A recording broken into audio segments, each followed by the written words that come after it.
नमस्कार। राजस्थान की धरती मतलब सिर्फ किले और कहानियां ही नहीं, यहाँ तो साहित्य का भी जबरदस्त खजाना है। तो चलिए आज इसी खजाने के कुछ अनमोल रत्नों पर एक तेज नजर डालते हैं। हाँ बिल्कुल, सिर्फ 50 सेकंड में। तो फिर देर किस बात की, चलिए शुरू करते हैं ये साहित्यिक सफर। तो सबसे पहले बात करते हैं उन लेखकों की जिन्होंने अपनी कलम से राजस्थान की कहानियों को गद्य और उपन्यासों में जिंदा कर दिया। देखिए, लिस्ट में पहले हैं रांगे राघव। इनकी रचना मुर्दों का टीला तो कमाल है। और साथ में है मणि मधुकर। इनकी पग फेरो और सफेद मेमने भी बहुत मशहूर हैं। इसी कड़ी में आगे बढ़ते हैं याबेंद्र शर्मा चंद्र, जिनकी हूं गोरी किण पीवरी काफी चर्चित रही। और हाँ, नथमाल जोशी को कैसे भूल सकते हैं। आभे पटकी और धौरारी धौरी इनकी शानदार कृतियां हैं। अच्छा, अब एक बहुत ही इंपॉर्टेंट नाम शिवचंद्र भरतिया। इनकी रचनाएं तो हैं ही, लेकिन सबसे बड़ी बात, इन्हें राजस्थान का पहला आधुनिक गद्यकार माना जाता है। ये याद रखने वाली बात है। गद्य से आगे बढ़कर अब रुख करते हैं कविता की दुनिया की तरफ और मिलते हैं राजस्थान के कुछ जाने माने कवियों से। इनमें से एक हैं चंद्र सिंह बिरकाली, जिनकी बादली और लू में प्रकृति का जबरदस्त चित्रण है।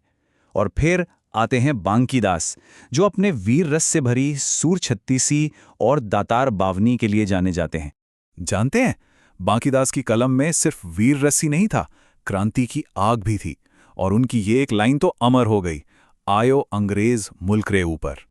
और बांकीदास की इसी लाइन से हम सीधे पहुंच गए हैं ऐतिहासिक और वीर काव्य की दुनिया में।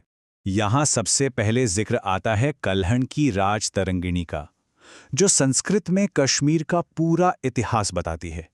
और इसी तरह शंकरदान सामोर ने देश दर्पण में अपने समय का आईना दिखाया।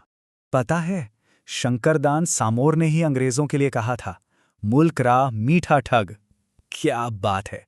वीर और भक्ति काव्य की बात करें तो ईसरदास बारट की हरिरस और हाला झालारा कुंडलियां का नाम आता है। वहीं जगजीवन भट्ट की अजितोदय हमें मारवाड़ के शासक अजीत सिंह के जीवन के बारे में बताती है।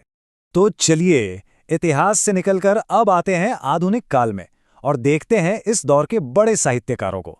आधुनिक दौर में मेघराज मुकुल की सैनानी एक अमर कृति है। इनके साथ ही सत्यप्रकाश जोशी की बोल भारमली और हरीश भादाणी की बोले सरनाटो का भी एक खास मुकाम है। ये लिस्ट और आगे बढ़ती है जिनराज सूरी की शालीभद्र रास के साथ। फिर आते हैं नाथू सिंह महियारिया और उनका करणी शतक, और चंद्रप्रकाश देवल की पागी और कावड़ जैसी महत्वपूर्ण रचनाएं। और अब आखिर में कुछ और बहुत ही जरूरी रचनाएं जिन पर एक नजर डालना बनता है। तो चलिए फटाफट इस लिस्ट को पूरा करते हैं। छत्रकुंवरी का प्रेम विनोद, गोविंद की कलानिधि, कृष्णानंद व्यास का राग कल्पद्रुम, हमीरदेव चौहान का श्रृंगारहार, समय सुंदर सीताराम की राजस्थानी रामायण और ताराप्रकाश जोशी की